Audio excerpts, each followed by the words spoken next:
What's up, it's Cinema Shogun here, and the situation out in East Palestine, Ohio, continues to rage out of control. We have people with common sense asking much needed questions. We have the government dodging those questions, refusing to answer those questions. Hell, the government refused to even really acknowledge that this disaster even happened. They took weeks to respond. The president still has not even been to the area. Instead, he chose to go to Ukraine. And if you ask me, that is a slap in the face, or a slap in the face to everyone in this town, and to everyone just in general who resides in this country. But one thing I've noticed is I've seen a lot of reassurance. A lot of, don't worry, it's going to be okay. A lot of, hey, we're on top of this. We're going to make things right. A lot of, it's safe to live here. It's safe to breathe the air. Here, look, it's me taking a sip of water. It's safe for you to drink the water. It's safe for you to do this. I see a ton of reassurance. But where is the evidence to back that reassurance up? Because what I see, what I hear, is a bunch of empty promises and a bunch of meaningless words strung together. Oh, it's going to be okay. You know what I would want in this situation? I would want advice. I would want advice on how to get through this, on what precautions I could take to make sure that my family is safe. What can I do? You know, I mean, the situation is out of a lot of people's control. But as an individual in this town, what can you do to be safer? We're not hearing much of that. We're not hearing about the precautions these people should be taking, or should be taking. And it's common sense. Common sense would tell you that in a disaster like this, if you're not going to leave the area, there should be precautions, there should be steps, there should be some type of emergency response in place. But there's nothing. Nothing but empty promises and reassurances that everything's okay. Well, ladies and gentlemen, we know that everything is not okay. We know that for a fact. So the empty promises and reassurances are meaningless. Is that what we have the government for? So when a disaster happens, they come into town 3 weeks later and tell you, hey, everything's okay, everything's safe? No. I would much prefer, and I think the people of that town would much prefer, for these officials and these experts to just tell them the truth. And tell them what they can do, what precautions they can take to make sure that they are safe, or at least safer than what they would be, and that their family is safer than what they would be. But this is why situations like this always get worse, because they turn it into a political battleground. They turn it into a conversation about something else. Our government, we should rely on them to come in and to have answers. To have a list of things that these people could do to make their life better. But no. They just come in, they pretend to know what they're talking about when they don't. And then they lay out a bunch of empty promises. No solutions, nothing. Just empty promises. But luckily, there are experts, and I'm really, really reluctant to trust experts or to even call people experts in today's day and age. But luckily, there are people out there that know more about things like this than I do, than you do. And they're speaking out, they're trying to give the people of this town advice that our government should be giving them. But our government is not giving them this advice. because they want to downplay this disaster. They want to downplay this catastrophe.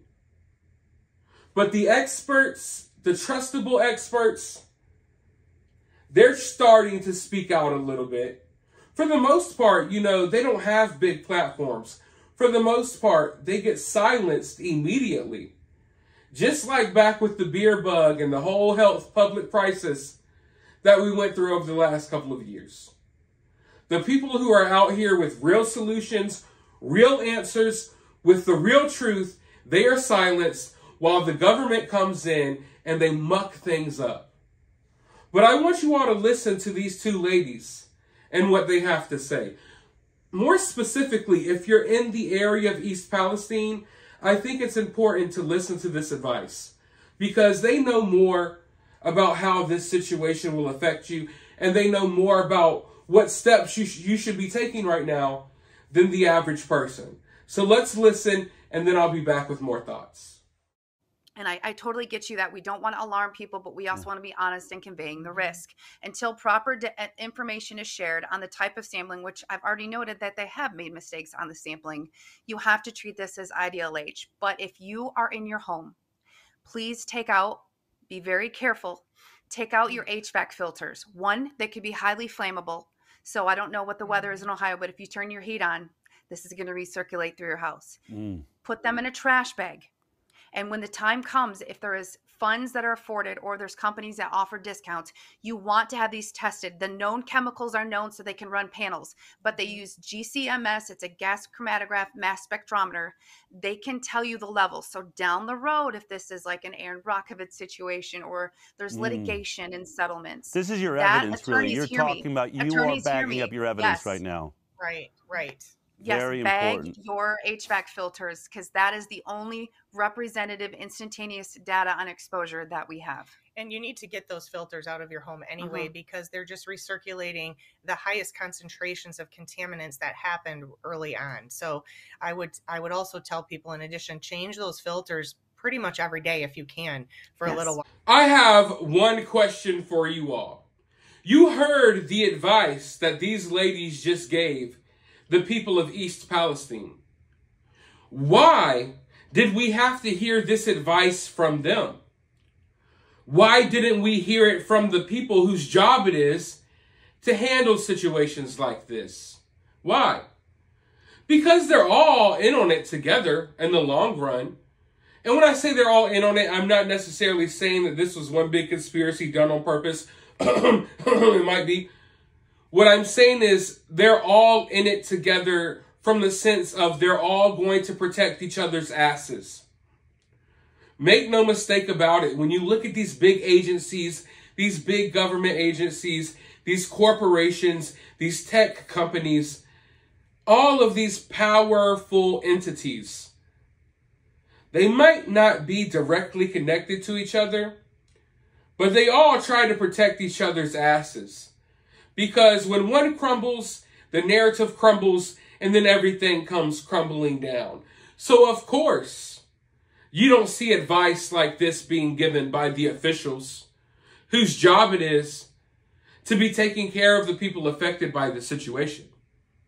Because this advice is actually good advice for people who might want to sue in the future, for people who will want to hold these companies accountable in the future. Also, something as simple as telling people, hey, change your air filters as much as you can. Change your air filters every day if you can. Why isn't something like that being talked about on every news outlet? Why isn't that advice coming directly from the president, from the vice president, from Pete Buttigieg?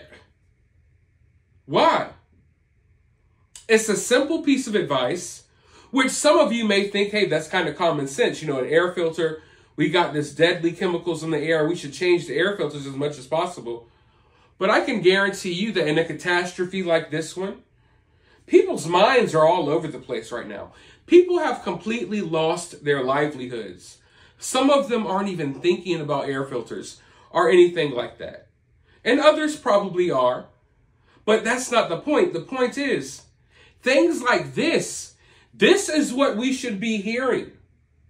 Not, oh, hey, don't worry. Drink the water. Breathe the air. Go sleep in your house. Everything's okay. And then they wonder why people lose faith and trust in the government. They lose faith in all of these people who are supposed to be handling this situation. Because never once, not once, did you give these people valuable advice. Not once did you tell these people precautions they should be taking. No. All you did was try to lie to them, to make them basically shut up and go away. You told them it's okay, everything's okay, this is safe and that is safe, when common sense tells you that's not the case.